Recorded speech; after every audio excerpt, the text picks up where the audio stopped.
Hello friends, welcome to my YouTube channel. Today we are going to start hot lime soda process. इसके पहले हमने cold lime soda process discuss किया था. अब हम आज लेंगे hot lime soda process.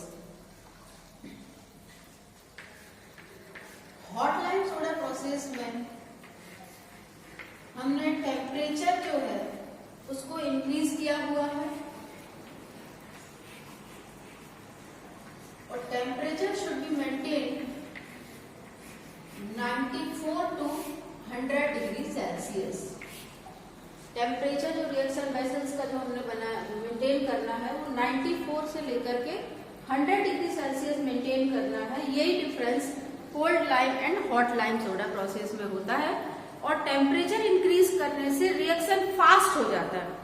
जहां कोल्ड लाइम सोडा प्रोसेस में उसी रिएक्शन को कंप्लीट करने के लिए सेवरल आवर्स लगते हैं, वो टाइम रिड्यूस होकर के 15 मिनट हो जाता है. मतलब बहुत टाइम रिड्यूस हो जाता है और रिजल्ट्स जो है वो हमको बहुत अच्छे मिलते हैं. तो इसका मैंने एक रफ लाइन डायग्राम बनाया हुआ. अब इसके बाद एक उसको समझते हैं. तो यहाँ पर ये जो है ये डोम शेप का रिएक्शन वेसल्स है. इस रिएक्शन वेसल्स में हमने 2 पार्ट में इसको पार्टीशन किया हुआ है. जो इनर वाला जो अपने को टैंक दिखाई दे रहा है, this is reaction tank. This is reaction tank. Main reaction जो है वो रिएक्शन टैंक में ही होने वाली है.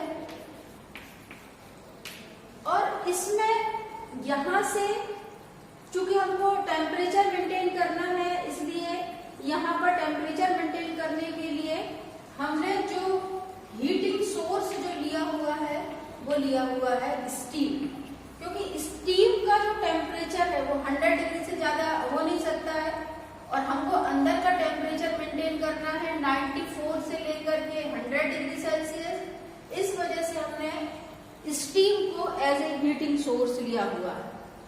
इसके बाद जिस भी वाटर का हमको ट्रीटमेंट करना है, जो भी हार्ड वाटर है इसको हमको सॉफ्ट वाटर में कन्वर्ट करना है, उसके लिए यहाँ से हमने एक इनलेट जो है हार्ड वाटर के लिए हमने यहाँ पर बनाया हुआ है. अब यहाँ से पानी जो है वो आएगा और ये रिएक्शन टैंक जो है इसमें यहाँ पर फिलअप होता चला जाएगा. अब चूंकि हम लाइम सोडा प्रोसेस पढ़ रहे हैं, इसलिए हमने प्रीवियस लेक्चर में हमने देखा था कि इसमें 2 केमिकल की रिक्वायर होती है. First is lime, second is soda. 2 हमको केमिकल नीड है, lime plus soda. The formula of lime is calcium hydroxide CaOH whole twice and the formula of soda is Na2CO3 sodium carbonate. Cold lime soda process में हम coagulant use करते हैं पर hot lime soda process में नहीं, क्योंकि जो temperature है हम इंक्रीज कर देते हैं तो ऑटोमेटिक एक तो रिएक्शन फास्ट हो जाता है और ऑटोमेटिक जो भी हमारे इनसॉल्युबल सॉल्ट का जो फॉर्मेशन हो रहा है, इसका जो प्रिंसिपल है हमने प्रीवियस लेक्चर में डिस्कस किया हुआ है कि इसमें हम जो वाटर के अंदर डिजोल्व सॉल्ट्स हैं जो हार्डनेस कॉज करते हैं उनको हम इनसॉल्युबल सॉल्ट में कन्वर्ट कर रहे हैं. ये प्रिंसिपल है लाइम सोडा का. तो हमने यहाँ पर लाइम एंड सोडा की हेल्प से जितने भी हार्ड वाटर में डिजोल्व सॉल्ट्स हैं जो हार्डनेस कॉज करते हैं, like calcium bicarbonate, magnesium bicarbonate, calcium sulphate, magnesium sulphate, calcium chloride, magnesium chloride, जितने भी जो हार्डनेस पॉजिटिव सॉल्ट है वो सारे के सारे जो डिजोल्व कंडीशन में है उनको हम प्रेसिपिटेट आउट करा रहे हैं. ये मेन जो है इसका पर्पस है. तो यहाँ से हमने डाला है हार्ड वाटर, यहाँ से इनलेट कर रहे हैं हम लाइम एंड सोडा. और चूंकि टेम्परेचर मेंटेन करना है इसलिए हमने यहाँ से स्टीम को ब्लो कराया है. और टेम्परेचर रिएक्शन वेसल्स का या रिएक्शन टैंक का temperature should be maintain from 94 to 100 degree Celsius. 100 degree से ज्यादा नहीं होना चाहिए क्योंकि उस कंडीशन में वाटर जो है वो बॉयल होने लगेगा, फिर इवोपरेशन लॉस होने लगेगा. तो ये हमको थोड़ा सा ध्यान रखना है कि 100 डिग्री के अबव नहीं जाना चाहिए टेम्परेचर. वाटर जो है वो बॉयल होकर के इवोपरेट नहीं होना चाहिए. अब यहाँ पर वाटर एंड लाइम सोडा के बीच में रिएक्शन होगा और रिएक्शन होने के बाद जितने भी जो इसमें डिसॉल्व सॉल्ट्स थे वो सारे के सारे अब इनसॉल्युबल सॉल्ट में कन्वर्ट होने लगे हैं। और इनसॉल्युबल सॉल्ट में जब वो कन्वर्ट हो जाएंगे तो ये इस तरीके से, चूंकि सॉल्ट है उनकी डेंसिटी हाई होती है, वेट हाई होता है, तो इस वजह से ये ऑटोमेटिक नीचे जो है वो सेटल डाउन होना शुरू हो जाएंगे। इस तरीके से यहाँ पर ये सेटल डाउन होना शुरू हो जाएंगे। तो जितने भी जो इनसॉल्युबल सॉल्ट है वो नीचे बॉटम पर सेटल डाउन होना शुरू हो जाएंगे और पानी के साथ जो यहाँ पर इस तरीके से मूव कर रहे हैं वो यहाँ से आना शुरू हो जाएंगे। अब इस टाइप से आ गए यहाँ से। ये वाटर जो है चूंकि उसकी डेंसिटी कंपैरेटिवली सॉल्ट से कम है, इस वजह से वो थोड़ा सा ऊपर रहेगा, सॉल्ट जो है वो नीचे रहेंगे। अब इन सॉल्ट को हम टाइमली जो है यहाँ से रिमूव करेंगे। यहाँ पर एक एग्जिट का पाइप लगा हुआ है, एक वॉल्व लगा हुआ है। जब भी हमको स्लज को रिमूव करना है हम यहाँ से इस वॉल्व को ओपन कर देंगे और वॉल्व को ओपन करके यहाँ से सारे स्लज को हम रिमूव कर सकते हैं। अब इसके बाद जो वाटर है, वाटर चूंकि सॉफ्ट हो चुका है, हार्डनेस इसमें से रिमूव हो गई है, तो इसके लिए एक फिल्टर मीडिया हमने लगाया हुआ है। फिल्टर मीडिया को लगाने के पीछे रीजन ये है कि मान लीजिए इस वाटर में सॉल्ट के कुछ पार्टिकल्स, वैसे तो नीचे सेटल डाउन होते हैं, बट कुछ पार्टिकल्स यदि पानी के अंदर आ रहे हैं तो उस पानी को हमको क्या करना है, फिल्टर करना है, प्यूरिफाई करना है ताकि सॉल्ट पानी में ना आए।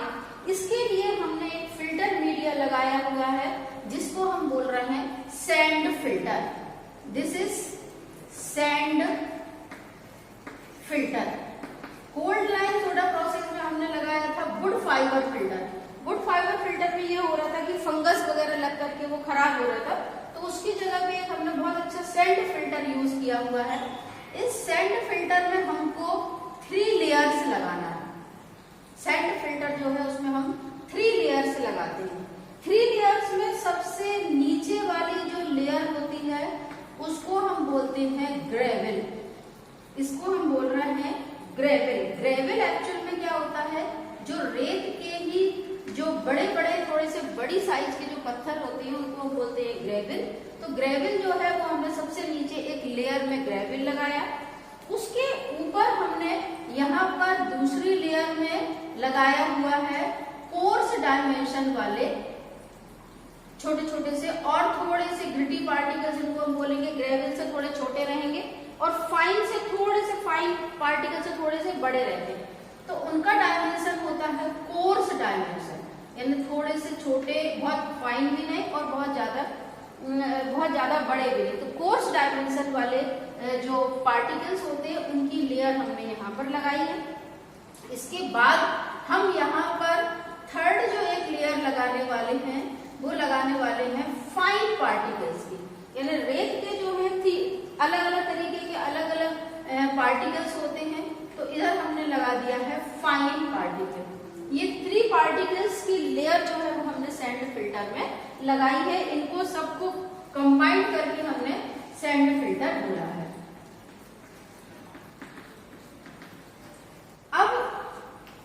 अब इसमें होता क्या है कि जब पानी जो कि सॉफ्ट हो चुका है, वो सॉफ्ट वाटर जो है वो हम धीरे धीरे इसको सैंड फिल्टर से होता हुआ पास कराते हैं, यहाँ से पास कराते हैं, ये यहाँ आता है और इसके बाद यहाँ से हम सॉफ्ट वाटर जो होता है उसको हम निकाल देते हैं। सॉफ्ट वाटर को हम यहाँ से निकालते हैं। करीब करीब इसका जो रेंज होता है वो 15 to 30 ppm हार्डनेस का यहाँ पर होता है, और यदि एग्जैक्ट अपन बोले तो 17 to 34 ppm भी हम बोल सकते हैं, या एक राउंड फिगर में बोले तो 15 to 30 ppm बोलते हैं। तो यहाँ पर ये इस तरीके से पानी जो है वो यहाँ से हमने सॉफ्ट वाटर निकाल लिया। सैंड फिल्टर लगाने के पीछे रीजन ये है कि मान लीजिए सपोज कई बार कुछ सॉल्ट के पार्टिकल्स भी पानी के साथ आ रहे हैं, तो पानी के साथ यदि आते हैं तो वो यहाँ पर क्या हो जाएंगे, रिटेन हो जाएंगे। पार्टिकल्स जो है वो रिटेन हो जाएंगे, सिर्फ और सिर्फ वाटर ही जो है वो यहाँ से सेपरेट आउट होता है। तो कुछ इस तरीके का पूरा ये क्लोज वेसल्स है, और क्लोज वेसल्स में यहाँ पर जो इनर टैंक है उसमें हो रहा है रिएक्शन, इस वजह से उसका नाम है रिएक्शन टैंक। और जो यहाँ पर जो बाहर का एक और चैम्बर दिख रहा है उसका नाम है सेडिमेंटेशन टैंक, क्योंकि यहाँ पर जितना भी जो हार्डनेस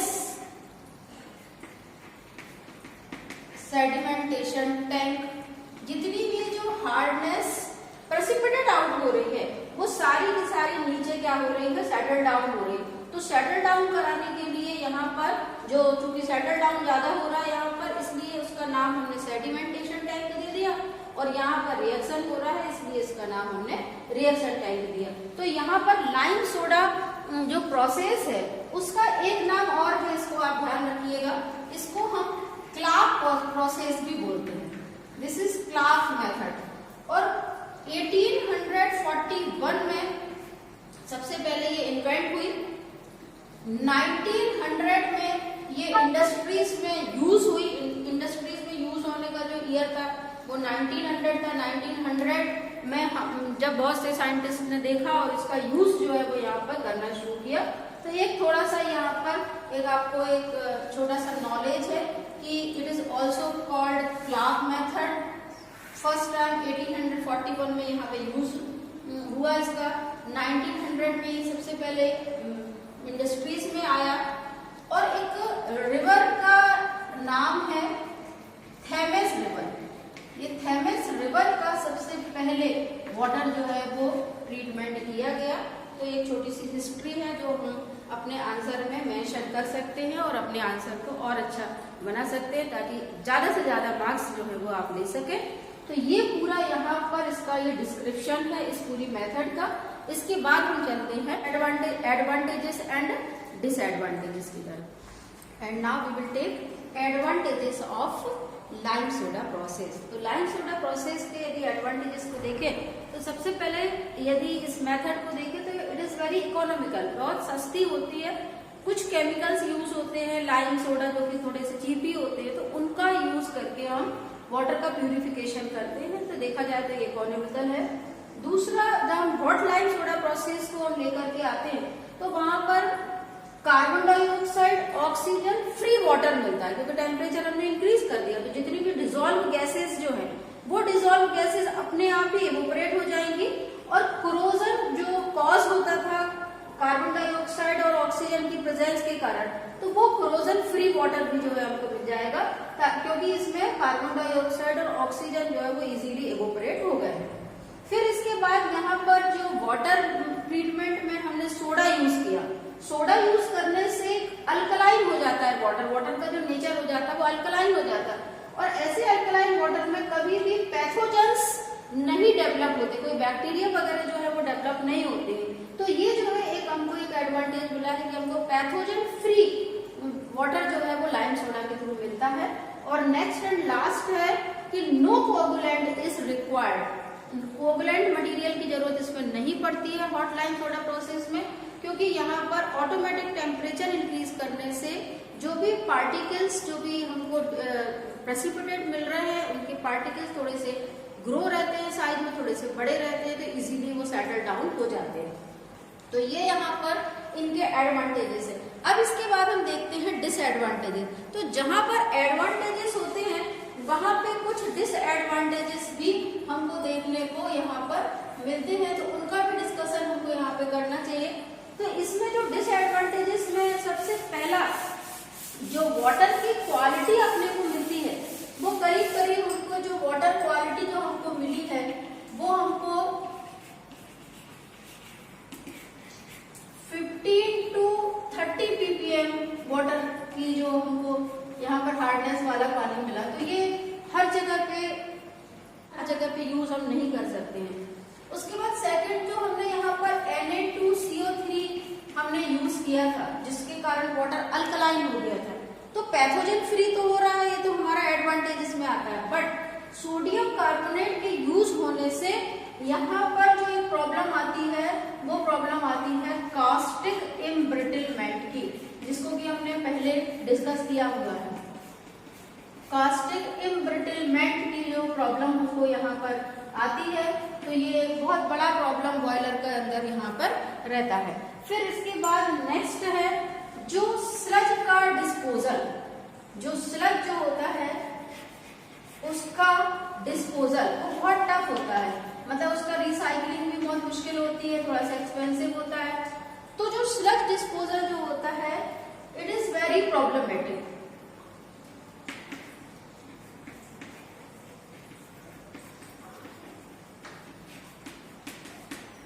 इसको डिस्पोज करना जो है वो थोड़ा सा कठिन होता है, टफ होता है।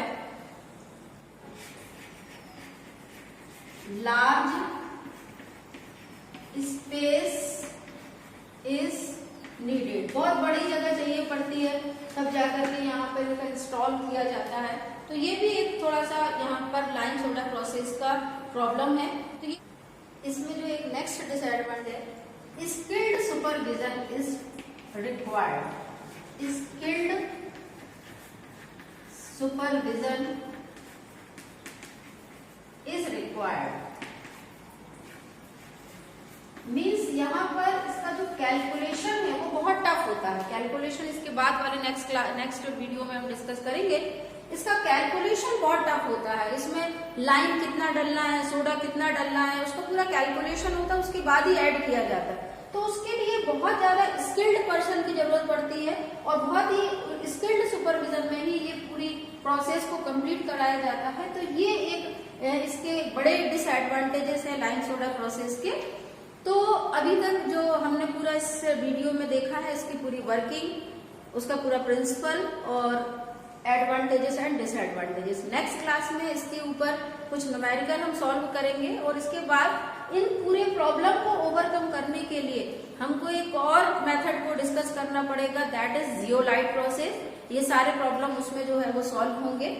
और आपको ये वीडियो मेरा पसंद आ रहा है तो प्लीज लाइक करें, अपने फ्रेंड्स के साथ शेयर करें, उस पर कमेंट्स करें और यदि आप मेरे चैनल पे नए हैं तो आप सब्सक्राइब करें। और कहीं भी कोई भी डाउट है तो आप कमेंट सेक्शन में जरूर मुझे लिख करके देंगे। Thanks for watching and take care.